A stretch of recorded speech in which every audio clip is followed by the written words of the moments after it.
Hello guys, අද මම app review එකක් ගෙනාවේ. ඉතින් මේක වැදගත් වෙන app review එකක්. පොසොන් පොය දවසේ ඔයාලට දන්සල් ඒ වගේම බත්ති ගීත පාන් කූඩුව තියෙන තැන් ගැන විස්තර හැමදේම දැනගන්න මේ app එක වටිනවා. ඉතින් මම කියන්නම් කොහොමද ඒක ඔයා ෆෝන් එකට දාගන්න කියලා.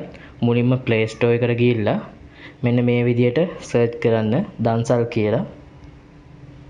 සර්ච් කරාට පස්සේ මෙන්න මේ app එක ඔයාලට එන උඩම තියෙන app එක. ඒක ක්ලික් කරාට පස්සේ මෙතනින් මම ඩවුන්ලෝඩ් කරලා තියෙන ඉඳ ඕපන් කියලා පෙන්නන්නේ. ඒක ඔයාලා ඩවුන්ලෝඩ් කරගන්න.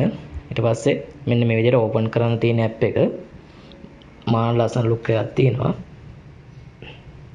ඉතින් මෙන්න මේ විදිහට දන්සල් තොරන් පාන් කූඩු බත්ති ගීත කියලා ඔප්ෂන් තුනක් දීලා තියෙනවා. දන්සල් ක්ලික් කරලා බලමු ඔයාලට බලා ගන්න පුළුවන් ඔයාලා ඉන්න තැන. ඔයාලා ඉන්න තැන ඉඳන් එයාවට තියෙන දන්සල් මොනවද කියලා. මෙන්න මේ විදිහට ඔයාලා ඉන්න තැන ඉඳන් බලන්න පුළුවන්. දැන් ඔයාලට පේනවා ඇති මම ඉන්න තැන මෙතනින් නිල් පාට මාක් එකක් වගේ පෙන්නනවා. එතන ඉඳන් එයාවට තියෙන දන්සල් බලා ගන්න පුළුවන්. ඔයාලා මෙන්න මේ විදිහට පින් කරලා තියෙන පාට පින් කරලා තියෙන ඒවා ටික් කරන්න. ඊට පස්සේ බලා ගන්න පුළුවන් ඒ තියෙන දන්සල ඒ වගේම තියෙන වෙලාව කීයදන් කියවෙනකන්ද දවස හැම විස්තරයක්ම මේක බලා ගන්න පුළුවන්. තව මොනවද තියෙන්නේ බීමද මොනවද හැම එකක්ම මේ විදිහට බලා ගන්න පුළුවන්. දන්සල් විතරක් නෙවෙයි guys.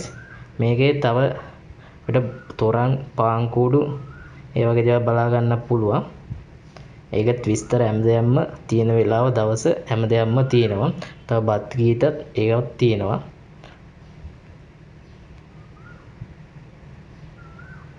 ඉතින් guys මේක මාර වැදගත් වෙනවා වෙසක් එකකට පොසොන් එකකට ඇසලේකට මාර විදිහට වැදගත් වෙන app එකක්.